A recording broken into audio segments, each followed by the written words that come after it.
আরে রমেন, কবে এলি রে? দেখেই তো চমকে গেলাম। এই শহরে ধুলোবালি জেরে আজ গ্রামে ফিরেছিস নাকি? হ্যাঁ দাদা, কাল রাতেই এসেছি। মনে হলো একটু দম নিতে হবে। শহরের কোলাহলে বুকে বোঝার সৃষ্টি হয়, বুঝলে। গ্রামের বাতাসে কেবল স্বস্তি মেলে। ঠিকই বলেছিস।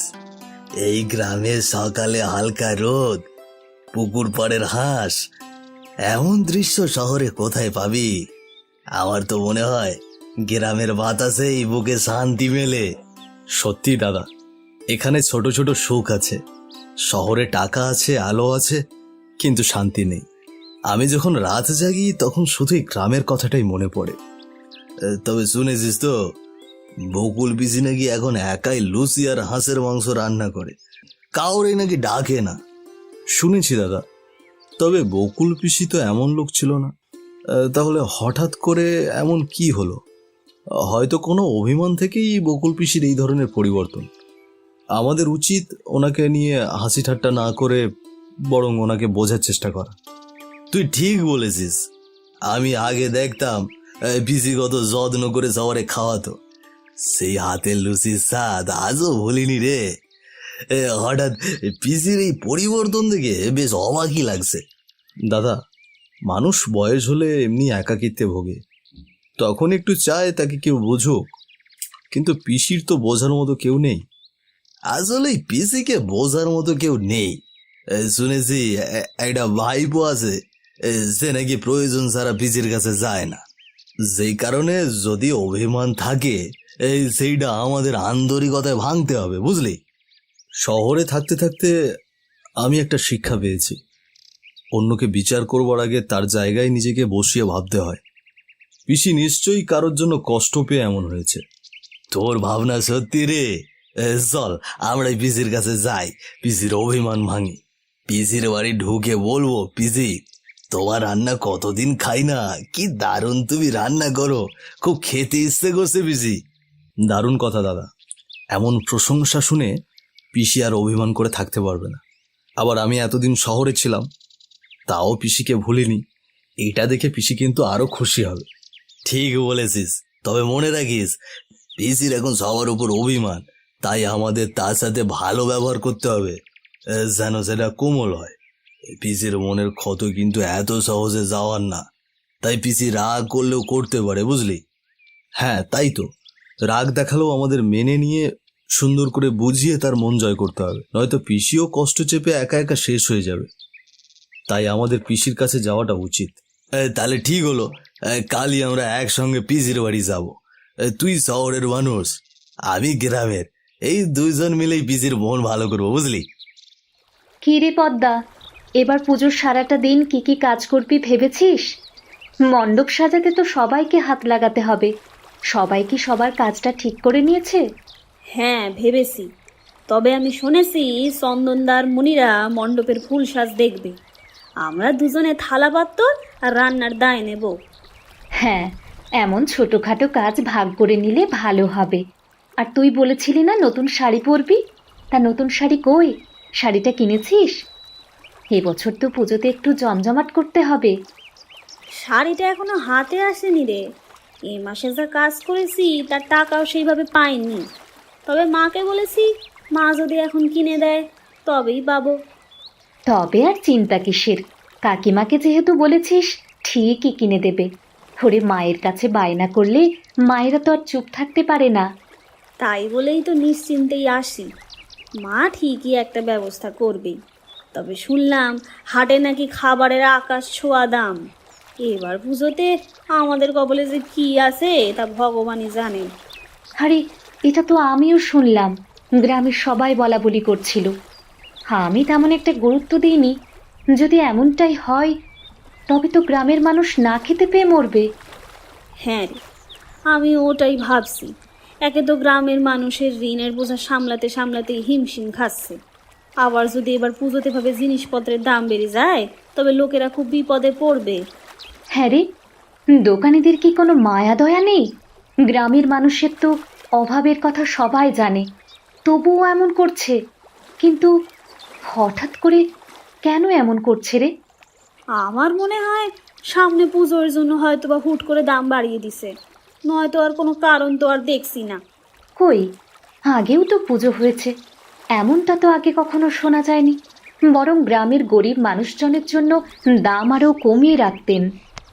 জানি সরু না, এসব ভেবে আমারও খারাপ লাগছে। সারা বছর পর আসে আমাদের পুজো, আর এসব মানুষের নিয়মের জন্য অনেকে ঠিকমতো খেতেও পায় না। কি একটা অবস্থা রে! মানুষের মধ্যে মনুষ্যত্ব বলে আর কিছু নেই, সব টাকার কাছে বিক্রি হয়ে গেছে। আমাদের মতো মানুষরা পুজো আর ভালোভাবে কাটাতে পারবে না। কি আর করবি, আমরা সাধারণ মানুষ, এসব বলতে গেলে তো কেউ আর শুনবে না। মোড়ল মশাই তো পারে একটু এই বিষয়ে কথা বলতে, তাহলেই তো হয়। হ্যাঁ, তাতেই হয়। কিন্তু উনিও তো গ্রামের লোকজনের কাছ থেকে ঋণ আদায় করার জন্য প্রতিদিন লোক পাঠায় গ্রামের মানুষের বাড়িতে। সকাল হলেই তো মোড়লের চেলাপোলার চিল্লাচিল্লি। মানুষ পেট সামলাবে নাকি ঋণ সামলাবে বুঝে উঠতে পারছে না। আরে দুপুর হয়ে গেল গণেশ, সূর্যটা একেবারে মাথার ওপরে দাঁড়িয়ে আছে। এই রোদে দাঁড়িয়ে কাজ করার থেকে আর কষ্টের কি কাহিনী হয় বলতো? হ্যাঁ, ঠিকই বলেছো দাদা। গায়ের চামড়া যেন দগদগে আগুনে পুড়ছে। তবুও আমরা এই কষ্ট সহ্য করছি। কিন্তু চিন্তা হচ্ছে, এই সামনে পুজো আছে, হঠাৎ যদি ঝড় বৃষ্টি শুরু হয় তবে ধানগুলো ঘরে তুলতে পারবো তো? হ্যাঁ, এটাই তো সবচেয়ে বড় ভয়। আকাশ যা দেখছি আর শান্ত আছে। যদি এইরকমই থাকে তবে আশা করা যায় যে ফসল ভালো হবে। কিন্তু একবার যদি ঝড় শুরু হয়েছে, আমাদের সব ফসল পানিতে ডুবে যাবে। তাই বলছি, তাড়াতাড়ি আমাদের কেটে শেষ করে দিতে হবে, বুঝলি? এদিকে আর একটা চিন্তা, এই বাচ্চা কাচ্চারা জামা কিনে দেওয়ার বায়না করছে। মেলা থেকে পুতুল বাঁশে চাইবে, জামা কাপড় চাইবে। বলতো কোথা থেকে এসব জোগাড় করি? আরে আমার বাড়িতেও তো একই অবস্থা। আমার আমার মেয়েটা 1 মাস আগে থেকে বায়না শুরু করেছে। বলে, বাবা বাবা, এবছর আমার জন্য লাল শাড়ি আনবে। এখন আমি এত কিছু কি করে সামলাই বল? তাই তো, এই ছেলে মেয়েরা কিছুতেই বোঝে না। তাদের চোখে পুজো মানে নতুন জামা, লুচি, হাঁসের মাংস। কিন্তু আমাদের অবস্থা কি ওরা জানে? এবছর মনে হচ্ছে লুচি মাংস খাওয়ানোই মুশকিল হয়ে যাবে, বুঝলি? আমার ছেলেটা তো হাটে গেলে মিষ্টির দোকানের সামনে দাঁড়িয়ে থাকে। বলে, বাবা পুজোর দিনে সন্দেশ খাওয়াবে না? কি করে যে মনে জোর রাখি গণেশ, ভাবলেই কষ্ট হয়। আমাদের অবস্থা একই রকম। যতই কষ্ট হোক, পুজোতে যদি ওদের মুখে এক টুকরো হাসি ফুটাই দিতে না পারি, তবে তো আমাদের সব কষ্ট বৃথা যাবে, তাই না? ঠিকই বলেছিস। ধানগুলো যেন একটু সময় দেয় আমাদের। সব ঘরে তুলি, তারপর না হয় ঝড় আসুক, তাও ক্ষতি নেই। অন্তত পক্ষে পুজোর আগে একটু বাচ্চাদের মুখে হাসি ফোটাতে পারি যেন। সবই ভগবানের ভরসা। আরে দাঁড়া, একটু বিশ্রাম নিয়ে আবার কাজে নামি আমরা। সূর্য যতই মাথার উপর আসুক, ধান কেটে তো ঘরে তুলতেই হবে নাকি? আরে গোপাল, এই কি এমন হলো বলতো? পুজোর আগে হঠাৎ করে এত সব জিনিসের দাম বেড়ে গেল। শুধু বেড়েই যায়নি, এ তো দেখছি আকাশ ছোঁয়া হয়ে গেছে রে। হ্যাঁ রে, আরে একেবারে মাথা খারাপ হয়ে যাচ্ছে। চাল ডাল তেল সব কিছুর দাম এত আকাশ ছোঁয়া হয়েছে। এভাবে যদি চলতে থাকে তবে এবছর লুচি আর হাঁসের মাংস খাওয়া তো অনেক দূরের কথা। খেতে পাবো কিনা তার সন্দেহ। শোনো দাদা, আমরা কি ইচ্ছা করে দাম বাড়িয়েছি? বাজার থেকে জিনিসের দাম উঠে এসেছে। এতে যদি আমার কাছ থেকে নিতে হয় তো নাও, না নিতে চাইলে না নাও। আমরা কি শুধু তোমাদের? এই কথা তুই কেমন করে বললি? এতদিন ধরে আমরা তোর কাছে বাজার নিচ্ছি, এখন পুজোর সময় এইভাবে দাম বাড়ালে আমাদের কি হবে বলতো? হ্যাঁ রে গোপাল, আমাদের তো ছেলেমেয়েরা 1 মাস ধরে বায়না করছে জামা কাপড়, মিষ্টি, হাঁসের মাংস, কিন্তু কিছুই তো দিতে পারছি না। তোরা দোকানদাররা যদি এত দাম বাড়িয়ে নিস তাহলে আমরা তো না খেয়ে মরবো রে। আরে হরিদাস দা, গণেশ দা, এত মাথা গরম হয়ে ওঠে কেন? আমি তো আর জোর করছি না, নিতে হলে নাও, না হলে বকুল পিসি এসে নিয়ে যাবে। ও তো বড় খদ্দের, আমরা কি আর বসে থাকবো? তাই নাকি?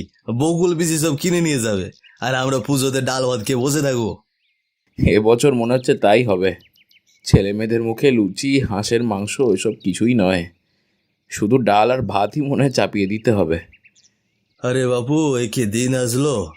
আমাদের সময় পুজোর আগে ব্যাগ ভর্তি থাকতো, হাঁস, মুরগি, মাছ, চাল, ডাল সব জিনিসের দামও সাধ্যের মধ্যে ছিল। এখন শুধু লোভী দোকানদারদের কাণ্ড কারখানা দেখতে হয়। তোমরা যত খুশি গালি দাও, কিন্তু বাজারের নিয়ম তো আমি বদলাতে পারবো না। দাম যেমন আছে তেমনিই থাকবে। নিতে চাইলে নাও, না চাইলে না নাও। আমার দোকান তো খদ্দেরের অভাবে আর বসে থাকবে না। আরে আরে আমাদের মতো খেটে খাওয়া মানুষদের জন্য এদের কোনো দয়া নেই গণেশ। চল চল, আরে আর দাঁড়িয়ে এখানে কি বা হবে? হ্যাঁ, বাজারের দয়া তো আর আমাদের দিকে নেই। ঈশ্বরই জানেন এই পুজোয় আমাদের ঘরে উৎসবের আমেজ থাকবে নাকি খালি শুধু হাহাকার। আহা, গণেশটা ভারী ভালো দোকানদার বটে। সকাল সকাল সব বাজার দিয়ে চলে গেল, আর টাকাটাও নিয়ে গেল। ওর মতো দোকানদার গ্রামে থাকলে আমার আর দুশ্চিন্তা নেই। কিন্তু আমি কাউকে দেব না, একেবারেই দেব না। দরজা বন্ধ করে চুপচাপ একা একা খাবো। গ্রামের কেউ তো আমার মতো খেতে পারবে না। হ্যাঁ, কারো তো মুরুদ নেই এত টাকা দিয়ে বাজার করার। শুধু আমারই হিম্মত আছে।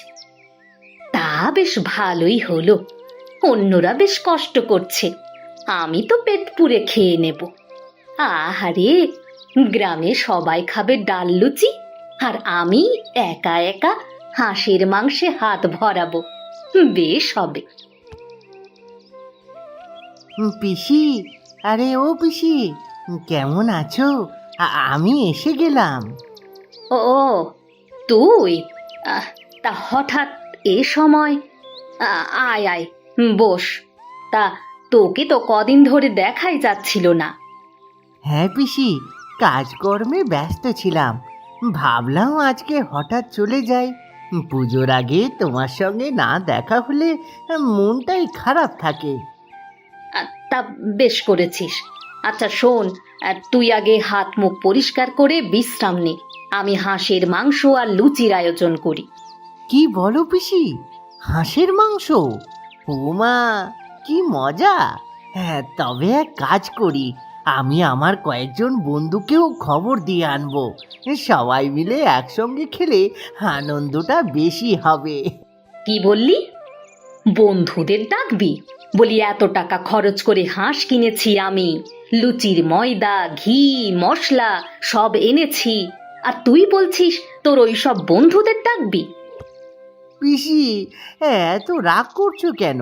পুজোর সময় সবাই তো নেমন্তন্ন করে, অতিথি আপ্যায়ন করে। তোমার ঘরটা তো বড়, তোমার হাতে রান্নাও ভালো হয়। তুমি যদি কাউকে না ডাকো তাহলে গ্রামের লোকেরা কি বলবে? তুই ছোট, তাই এসব বুঝিস না। বলি এখনকার দিনে টাকা জোগাড় করা তো সহজ নয়। আর আমি কেন খেটে খাওয়া লোকদের ঘরে ডেকে ভোজ দেব শুনি?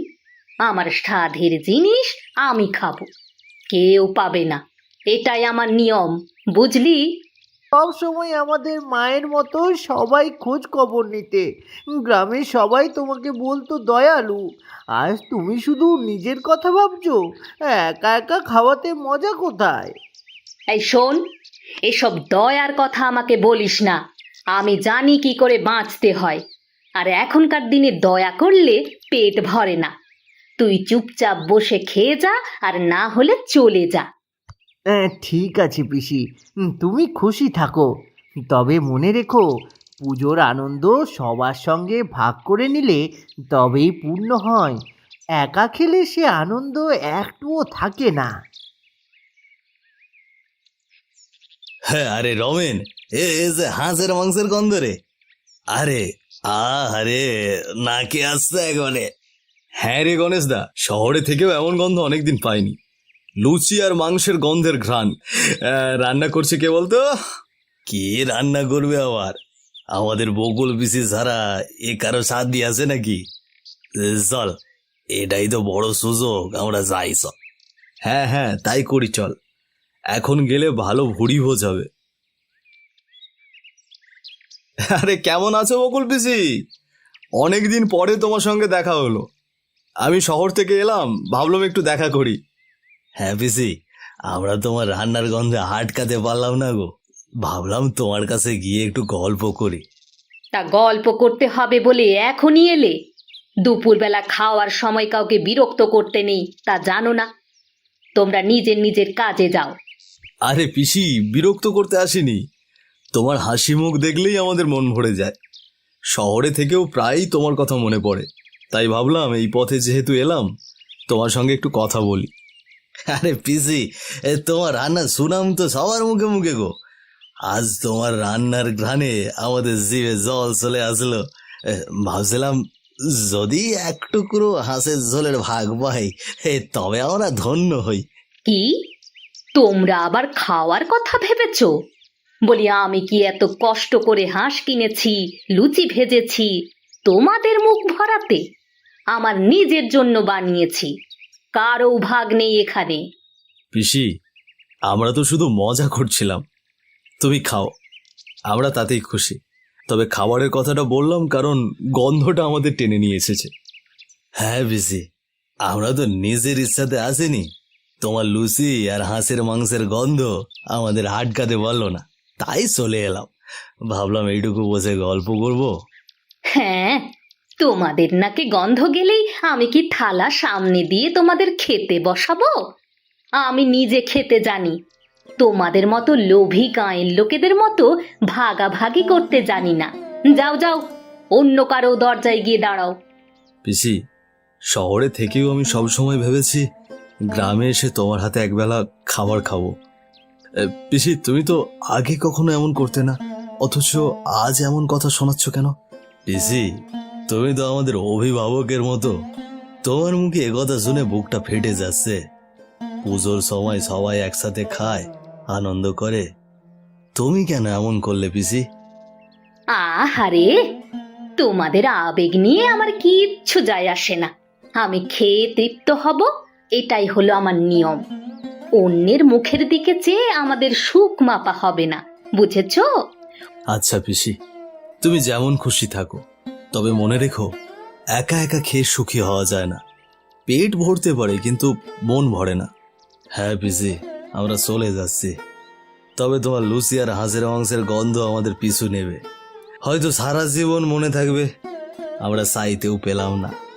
হ্যাঁ হ্যাঁ, যাও যাও, অনেক খাইয়ে দেখেছি, কেউ মূল্য দেয় না। খাওয়ার সময় না হলে এই বকুল পিসির খোঁজ কেউ নেয় না। কিরে বাবা, কেমন আছিস? সেদিন তো রাগ করে চলে এলি, তা পুজো গেল, একবারও দেখা করতে গেলি না। পিসির উপর এত রাগ বুঝি? পিসি, রাগ তো করতেই হবে। আমি যদি বলি তুমি আমার পিসি না, তাহলে কেমন লাগে? আমি তো সেদিন ঠিক কথাটাই বলেছিলাম। পিসি হলে কি এমনটা করতে পারতে বলো? আরে বাবা শোন, আমি কি তোর শত্রুর নাকি? আমি না হয় একটু রাগ করে ফেলেছি, কিন্তু তুইও তো অত কথা বলতে পারিস না। পিসি, কথা বলাই তো মানুষকে চেনায়। আমি শুনলাম গণেশদা রমেনদা তোমার বাড়ি গিয়েছিল সেদিন। তুমি নাকি তাদেরকেও অপমান করে তাড়িয়ে দিয়েছো। তাই তো বললাম, ছি পিসি ছি, তুমি তো দিনকে দিন নিকৃষ্ট হয়ে যাচ্ছ। কি বললি? কি বললি তুই? আমি নিকৃষ্ট? আমার ঘরে, আমার রান্নাঘরে আমি যাকে খুশি দাওয়াত দেব, যাকে খুশি দেব না, এটা কি আমার ইচ্ছে হতে পারে না? আমি কি কারো কাছে ধার করে খাই নাকি যে সবার মন রাখতে হবে? না পিসি, তোমার ইচ্ছা অবশ্যই, কিন্তু ইচ্ছার সঙ্গে যদি অহংকার মেশে তবে তা অভিশাপ হয়ে দাঁড়ায়। পিসি, তুমি তো সবার প্রিয় ছিলে। ছোটবেলায় মনে আছে গ্রামের ছেলেমেয়েরা দল বেঁধে তোমার বাড়ি আসতো, তুমি কচুরি লুচি পায়েস করে সবাইকে খাওয়াতে। তখনকার বকুল পিসি এখন কোথায় হারিয়ে গেল? কিন্তু বাবা, এমনটা হারিয়ে যাওয়ার পেছনেও তো কিছু কারণ আছে নাকি? কারণটা তো তোরা কখনো খুঁজতে আসিসনি বাবা। কি বললে পিসি? তবে কি তুমি কোনো কারণে এরকম বদলিয়েছো? তাই হয়ে থাকে তবে তুমি কেন আমাদের আগে বললে না? হয়তো আমরা সবটা ঠিক করে দিতাম। এই গ্রামের সবাই হলো খাবারের লোভী। কেউ বকুল পিসিকে খাবার ছাড়া মূল্য দেয় না। বকুল পিসি খাওয়াতে পারলে ভালো, আর না খাওয়াতে পারলে ভালো না। তাহলে কি আমি খুব বড় ভুল করে ফেলেছি? হ্যাঁ, তবে শুধু তুই না, এই গ্রামের সবাই লোভী।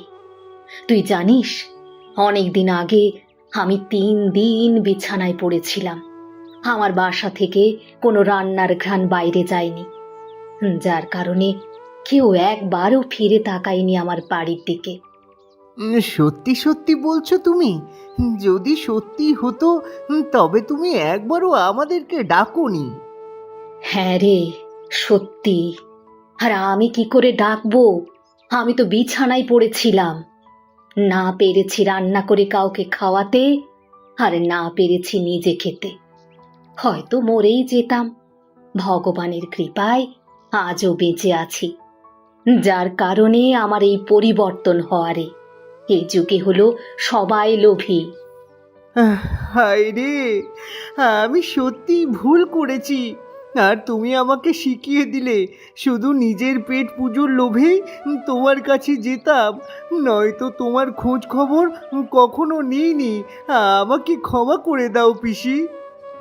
গণেশ, রমেন, ওদেরও অপমান করলাম। এমনকি তোকেও সেদিন বাড়ি থেকে চলে যেতে বললাম। এগুলো হলো তোদেরকে শিক্ষা দেওয়ার জন্য। বুঝেছিস বাবা? ভুল হলে তার প্রায়শ্চিত্ত আছে পিসি। তুমি আমাকে সহ পুরো গ্রামবাসীকে ক্ষমা করে দাও।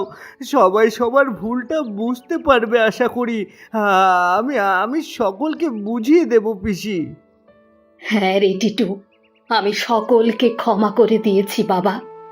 আমি ঠিক করেছি, আমি আবার হাঁসের মাংস, লুচি, পিঠে সব রান্না করব। কিন্তু কিন্তু এবার আর একা খাবো না।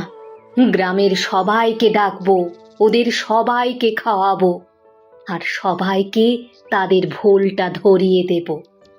এই তো আমার আসল পিসি। তুমি অনেক ভালো পিসি। আমরা আমাদের ভুলটা বুঝতে পেরেছি। মনে রাখিস বাবা, লোভে হলো পাপ, আর পাপে মৃত্যু।